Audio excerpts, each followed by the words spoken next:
amores! Vamos lá para mais um dia de aula. Hoje nossa aula será de Sociedade e Cultura.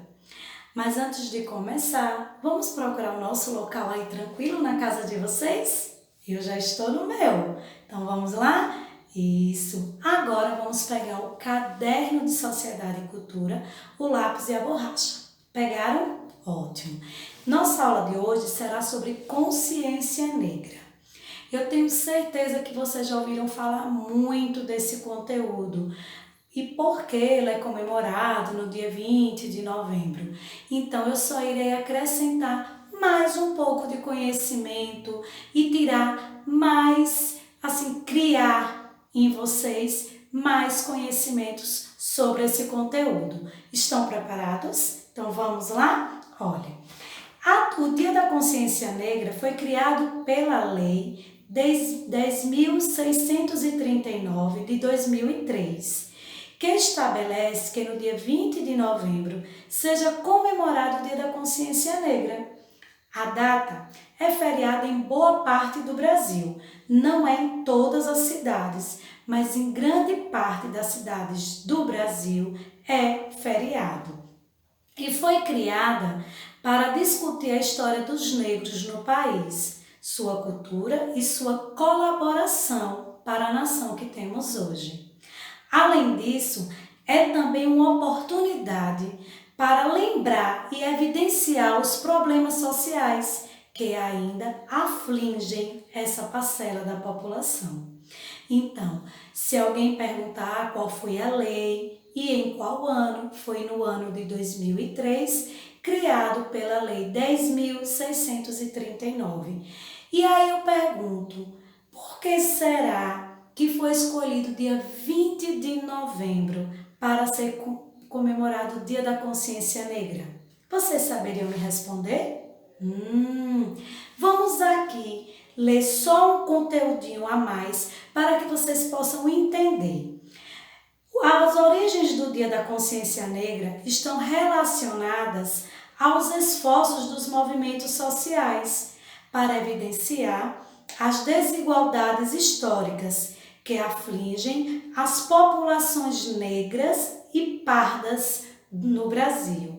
A data é comemorada em 20 de novembro para coincidir com o aniversário da morte de Zumbi dos Palmares.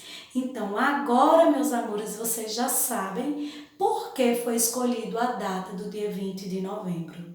Não é pelo aniversário de vida, não é o aniversário de quando Zumbi dos Palmares nasceu, mas sim para comemorar o dia da morte. Comemorar, que eu quero dizer, meus amores, lembrar que esse ídolo, esse símbolo tão importante, morreu no dia 20 de novembro de 1695.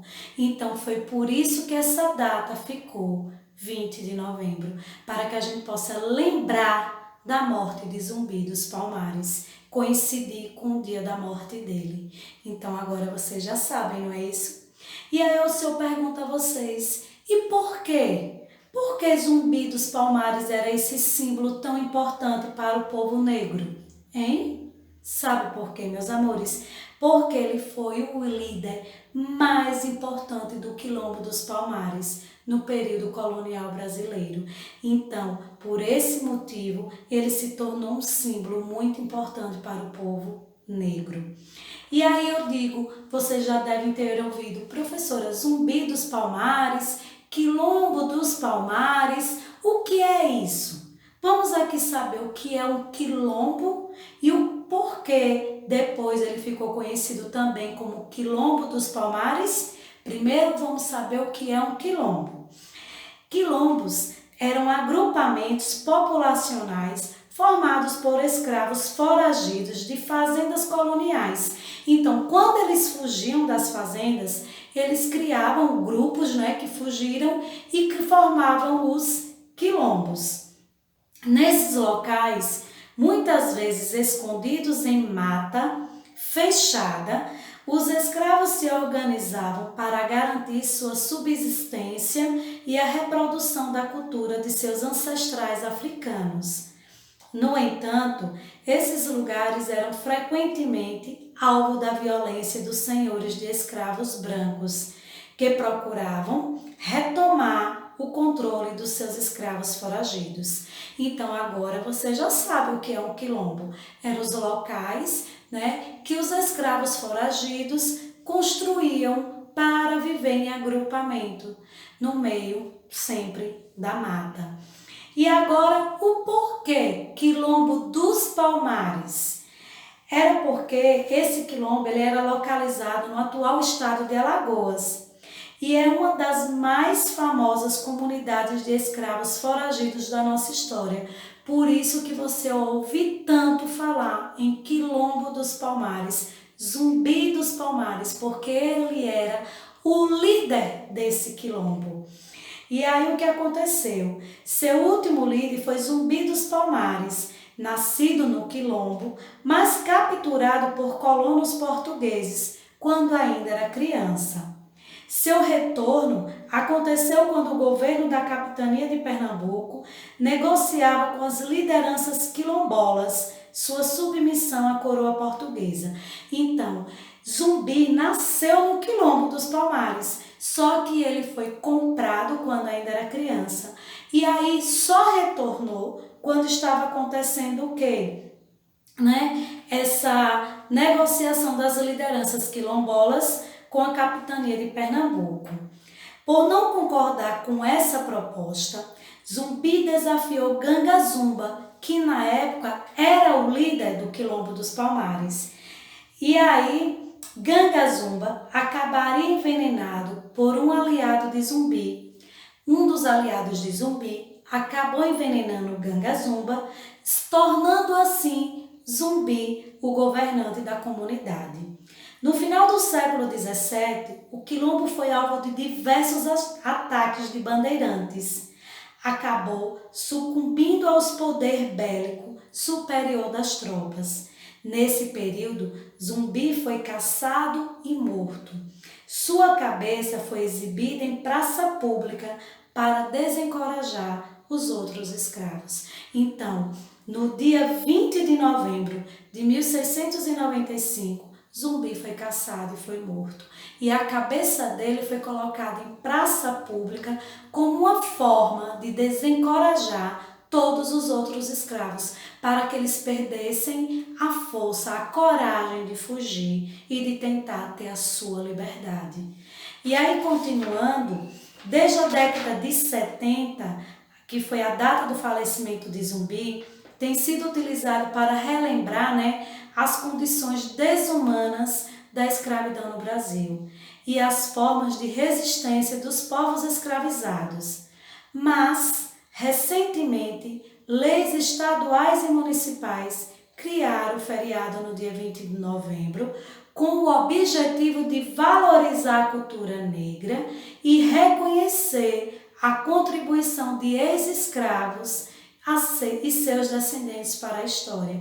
Então, por isso que dia 20 de novembro foi criado, para que a gente possa valorizar a cultura negra e reconhecer a contribuição que eles deixaram para nós, certo, meus amores?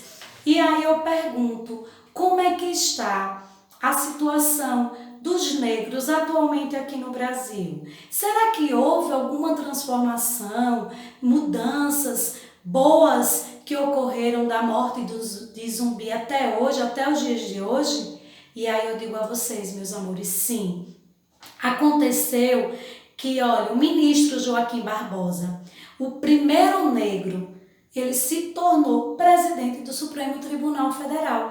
Então, foi o primeiro negro a conseguir um cargo tão alto, que foi de ser o Supremo Tribunal, o presidente do Supremo Tribunal Federal brasileiro, E também nós estamos conseguindo várias transformações. Surgiu também as cotas de aprovações, raciais para o ingresso nas universidades públicas, que foi uma medida defendida pelo movimento negro como uma forma de reparar o desequilíbrio social e histórico em relação ao acesso às oportunidades educacionais no Brasil.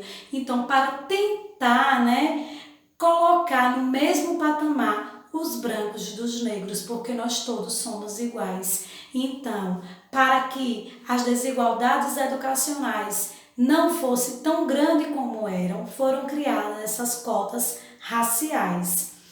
E aí, segundo o IBGE, no ano de 2010, aí vocês podem perguntar, professora, 2010? Sim, porque era para termos uma pesquisa agora do IBGE, né? Mas devido à pandemia, que é em 10 anos que ocorre, devido à pandemia nós não tivemos. Então, o último foi em 2010. E aí ele dizia assim, que com a população brasileira de negros aqui no Brasil em 2010 chegava a 191 milhões de habitantes, né? 15 se declaravam como pretos, no caso que corresponde a 7,6%, e 82 milhões como pardos. No caso, eu me considero uma pessoa parda. Sempre quando eu estou fazendo qualquer preenchimento que tem qual a sua cor, eu coloco parda. Então, eu faço parte desses 82 milhões, certo, meus amores?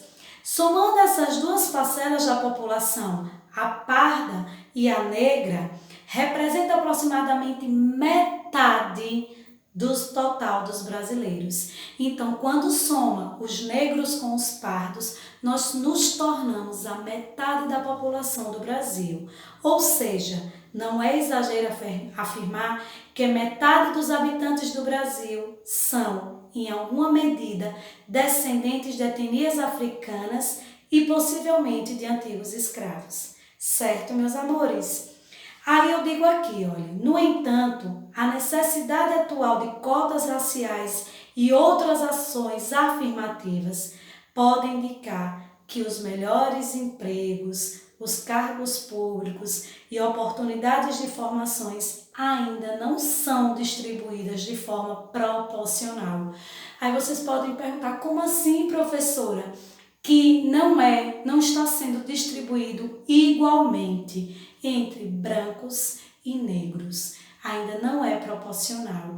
Os brancos ainda continuam com os melhores empregos, com os melhores cargos públicos, né? E as melhores oportunidades de formação. Por exemplo, ainda de acordo com o censo de 2010, os brancos dominam o mercado de trabalho qualificado e o acesso ao ensino superior. Aproximadamente 31% da população branca frequenta a universidade, enquanto 13,4% de negros e pardos frequentam. Então, vocês podem ver a diferença. 31% de brancos frequentam as universidades de nível superior, né? E o ensino superior. E 13,4% da população negra é que frequenta o ensino superior. Então, por aí vocês já verem que a desigualdade ainda continua. Mas nossa aula não vai terminar por aqui, porque eu deixarei uma pesquisa e também um recadinho para vocês que são o futuro da nossa educação, o futuro do nosso país. E eu tenho certeza que vocês irão lutar que essa desigualdade social, esse preconceito racial não exista mais aqui no nosso país. Vocês acompanham as matérias de jornal, vocês verem que não é só no nosso país que há o preconceito racial, mas em outros países também, onde acabam em muita violência e muitos indo até a morte, né? Muitos morreram. Até hoje morrem negros por serem acusados, por sofrerem, né, o preconceito. Então, eu tenho certeza que cada um de vocês que estão assistindo a aula irá quebrar, se tivesse algum pouquinho sequer de preconceito, hoje acabou.